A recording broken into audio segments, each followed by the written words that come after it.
Bismillahirrahmanirrahim. Assalamualaikum warahmatullahi wabarakatuh. Perkenalkan, nama saya Vero Alfajrin. Berikut NPM saya. Kali ini saya mengerjakan tugas 1 dari mata kuliah Data Science yang soalnya sebagai berikut, yaitu membuat ringkasan materi dan dipresentasikan di YouTube, yaitu cari 2 jurnal dari kampus negeri berisi tentang klasifikasi atau clustering, buat ringkasan materi dari jurnal tersebut, studi kasus, metode yang digunakan, dan juga penyelesaiannya.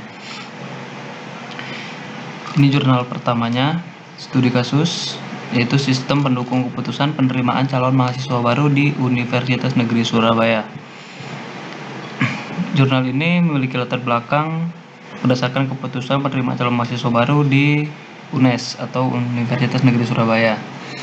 Penelitian dilakukan untuk mengelompokkan data calon mahasiswa untuk mendukung keputusan penentuan calon mahasiswa baru.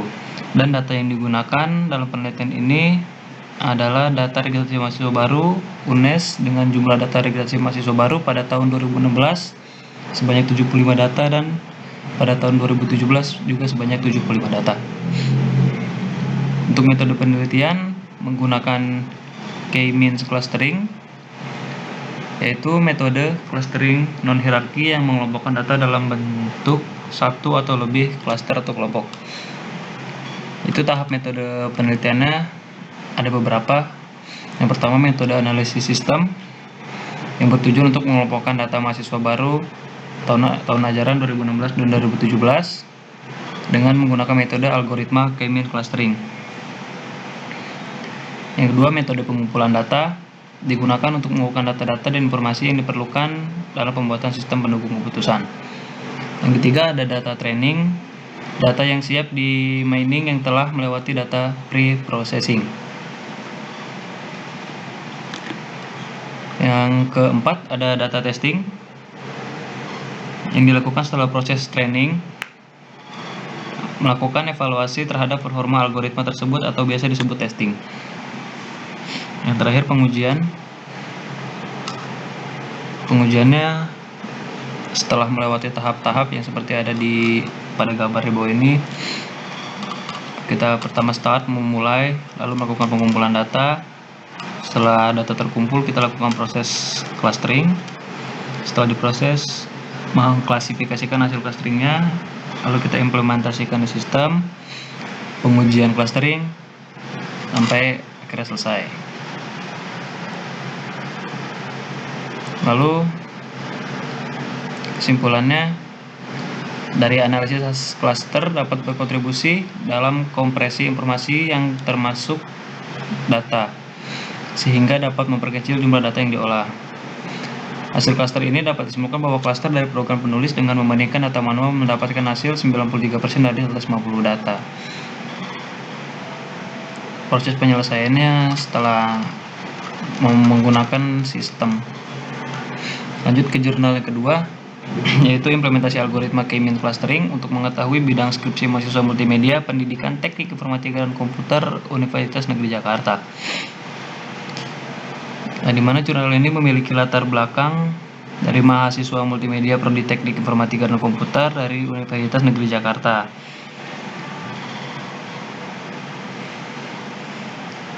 Untuk metode penelitiannya sama seperti jurnal yang pertama, yaitu menggunakan K-means clustering, yaitu metode data clustering non-hierarki yang mengelompokkan data dalam bentuk satu atau lebih klaster atau kelompok.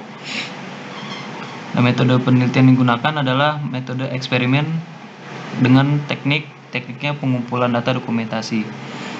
Nah, data penelitiannya yang berupa mata kuliah serta judul skripsi mahasiswa yang telah diajukan. Ada langkah-langkah dalam penerapan metode ini adalah yang pertama, teknik pengambilan sampel.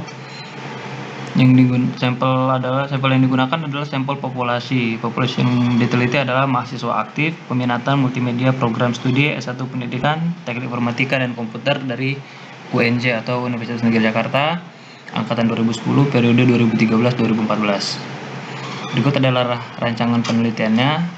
Pertama, kita harus memulainya, lalu melakukan input data dan menentukan jumlah klasternya, lalu tentukan centroidnya, masuk ke kita menghitung jarak tiap titik dengan Euclidean. Lalu kita tentukan klaster data. Nah, jika centroid tidak lagi berubah, kalau tidak, tentukan centroidnya lagi. Kalau iya, maka selesai. Kalau berubah, lalu kita lakukan instrumen penelitiannya. Kalau lihat dari teknik pengumpulan datanya dokumentasi, maka instrumen yang digunakan dalam penelitian ini adalah daftar atau table. Lalu yang terakhir adalah teknik analisis data.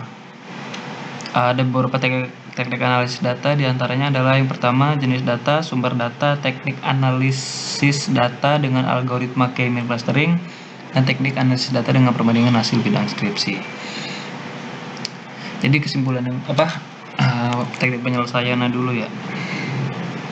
Jadi teknik penyelesaiannya adalah mereka mengumpulkan data dokumentasi berupa populasi mahasiswa aktif yang tadi telah disebutkan di angkatan 2010 periode 2013-2014. Lalu menentukan centroidnya atau menghitung jarak tiap titiknya. Lalu menentukan klasternya. Jika centroidnya tidak lagi berubah, maka kita harus menentukan centroidnya. Jika iya, si centroidnya berubah, maka selesai. Nah, dari hasil penelitian yang telah dilakukan, dapatkan kesimpulan yaitu program bantu yang dikembangkan dari alur kerja implementasi algoritma K-means ini dapat digunakan untuk mengetahui pengelompokan bidang skripsi mahasiswa multimedia PTIK UNJ angkatan 2010, yaitu bidang video dan animasi serta bidang aplikasi pengembangan perangkat lunak. Dan penentuan centroid awal pada proses clustering dapat mempengaruhi proses iterasi. Semakin dekat nilai centroid awal dengan nilai mean data, maka proses iterasi yang dihasilkan sedikit. Sebaliknya, jika centroid awal jauh dari nilai mean data, maka iterasi yang dihasilkan akan lebih banyak.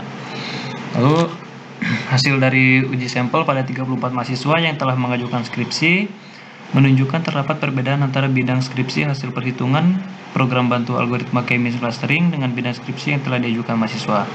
Hal ini dapat berarti bahwa proses clustering dan algoritma K-means dapat diterapkan untuk kasus seperti ini.